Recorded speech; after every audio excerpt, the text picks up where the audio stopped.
इस महीने के अंदर उस हस्ती का विसाल है जो सिर्फ आम सहाबी नहीं, जिनको सहाबाए किराम हजूर नबी करीम के जितने सहाबा हैं वो सारे के सारे इस हस्ती को अपना सिरदार और इमाम मानते हैं। और क्यों मानते हैं? इसलिए मानते हैं कि पैगंबर अकरम सल्लल्लाहु अलैहि वसल्लम 1.25 लाख नबियों के सिरदार, कायनात के ताजदार, आपके और मेरे आका नामदार शाफ़ाए रोज़े शुमार जनाब मोहम्मद मुस्तफ़ा सल्लल्लाहु अलैहि वसल्लम ने अपनी हयाते ज़ाहिरी के अंदर खुद मौजूद होते हुए नबी ने अपना मुसल्ला जिस हस्ती के हवाले किया, इस हस्ती का नाम है सैयदना अबू बकर सिद्दीक रज़ियल्लाहु ताला अन्हु। हजूर नबी करीम सल्लल्लाहु अलैहि वसल्लम की ज़ाहिरी हयाते तय्यबा में, यानी एक तो होता है कि पैगंबर के विसाल कर जाने के बाद अगर आप ये फरीदा अंजाम देते तो हो सकता है कुछ लोग ये ख्याल करते कि आपने गस्ब किया है, अस्तगफिरुल्लाह, या आपने नाहक कब्जा किया है, अस्तगफिरुल्लाह। लेकिन यहाँ वो मामला नहीं, बल्कि नबियों के इमाम, 1.25 लाख नबियों के सिरदार, कायनात के ताजदार जब बीमार हुए, आपके विसाल के जब वक्त बिल्कुल करीब आया तो पैगंबर अकरम सल्लल्लाहु अलैहि वसल्लम ने अपनी आखिरी बीमारी के अंदर खुद हुक्म इरशाद फरमाया। और हजूर का वो जुमला हदीस पाक की किताबों में लिखा है, पैगंबर अकरम फरमाते हैं, मुरू अबा बकरिन फलयुसल्लि बिन्नास, हजरत अबू बकर को हुक्म करो कि वो लोगों को नमाज पढ़ाए। कि मैं खुद मस्जिद में जाऊं, मैं बीमार हूं, मुरू अबा बकरिन फलयुसल्लि बिन्नास, अबू बकर को हुक्म करो, मेरा हुक्म सुनाओ, मैं नबियों का इमाम हुक्म दे रहा हूं कि मेरे मुसल्ले पे खड़े हो के लोगों को नमाज पढ़ाए। तो पता चला कि अबू बकर सिद्दीक ने पैगंबर अकरम सल्लल्लाहु अलैहि वसल्लम का मुसल्ला गस्ब नहीं किया, कब्जा ना हक नहीं किया, बल्कि पैगंबर अकरम सल्लल्लाहु अलैहि वसल्लम ने खुद हुक्म इरशाद फरमाया।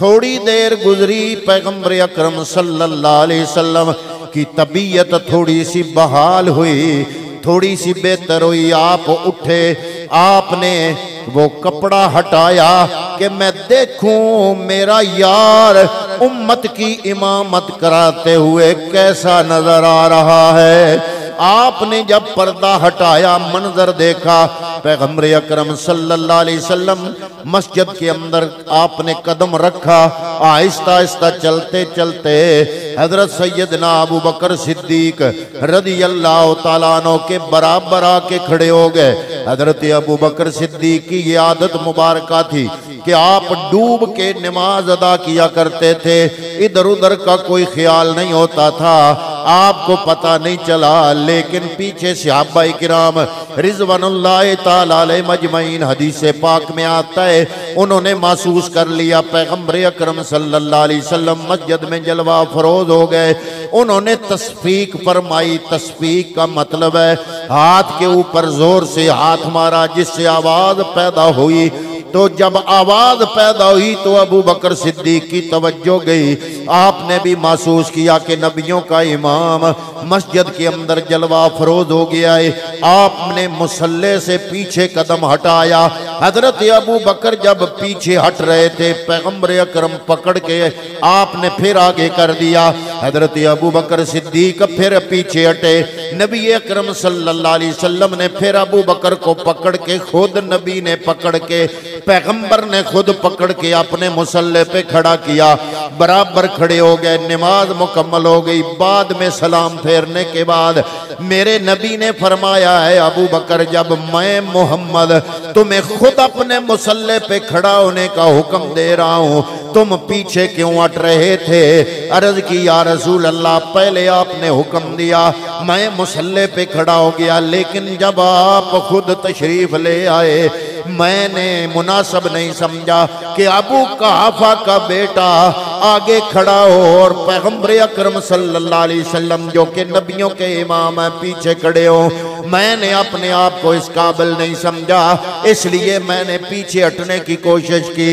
हजरात मोहतरम, यही नक्शा अल्लामा इकबाल कलंदर लाहौरी ने अपनी ज़बान में अदा किया कि मुझे काम क्या था रकूह से, मुझे क्या खबर थी सुजूद के, मुझे काम क्या था रकूह से। ये सवाल पैदा हो सकता है कि नमाज पढ़ते पढ़ते बंदा पीछे हट जाए, अपनी जगह छोड़ दे, अमले कसीर हो जाता है, नमाज टूट जाती है। ऐ अबू बकर सिद्दीक, आप क्यों पीछे हट गए? अबू बकर सिद्दीक फरमाते हैं कि पैगंबर अकरम सल्लल्लाहु अलैहि वसल्लम के लिए, उनके अदब के लिए अमले कसीर भी नमाज के अंदर हो जाए उससे नमाज नहीं टूटती, बल्कि पैगंबर के अदब की वजह से नमाज मुकम्मल हो जाती है।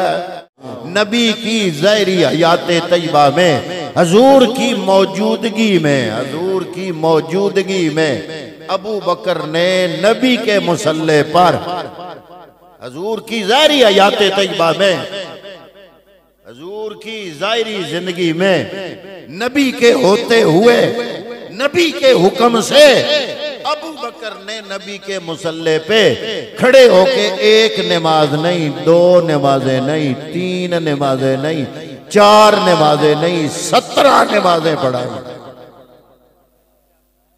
तो गोया पैगंबर अकरम सल्लल्लाहु अलैहि वसल्लम जिस अबू बकर को खुद अपना मुसल्ला अपने हाथों से खुद अता फरमाया, तो फिर कोई बंदा अगर ना माने तो हजरात मोहतरम, उसने सिर्फ ये नहीं कि सिद्दीक को नहीं माना, बल्कि उसने पैगंबर का हुक्म भी नहीं माना।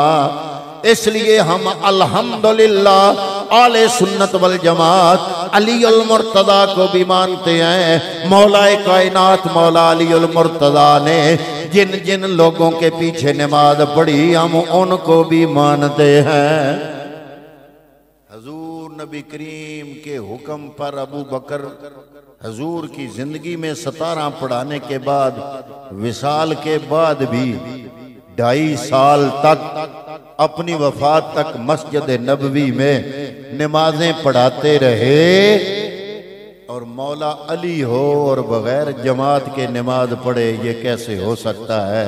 वो भी एक नमाज नहीं, 2 नमाजें नहीं, वो भी एक हफ्ता नहीं, 2 हफ्ते नहीं, महीना नहीं, 2 महीने, 4 महीने नहीं, बल्कि 2.5 साल मौलाए कायनात जिसके पीछे नमाजें पढ़ते रहे, उसका नाम अबू बकर सिद्दीक है। फिर जनाब सैयदना सिद्दीक अकबर रज़ी अल्लाह तआला अन्हु को ये फजीलत हासिल है। इसलिए जिक्र कर रहा हूं कि इस महीने आपका विसाल है, और गौस पाक जिनकी हम 11वीं मना रहे हैं, उनका ये सबक है कि मुझे मानने वालों, मैं गौस अबू बकर सिद्दीक को मानने वाला हूं। हम 11वीं वाले को मानते हैं ना, इसलिए मानते हैं कि 11वीं वाले ने हमें वही दीन दिया जो दीन मुस्तफ़ा करीम सल्लल्लाहु अलैहि वसल्लम ने मदीनातुल मुनव्वरा के अंदर अपने सहाबाए किराम को अता फरमाया, और वही दीन गौसे आजम शेख अब्दुल कादिर जिलानी ने हम तक पहुंचाया।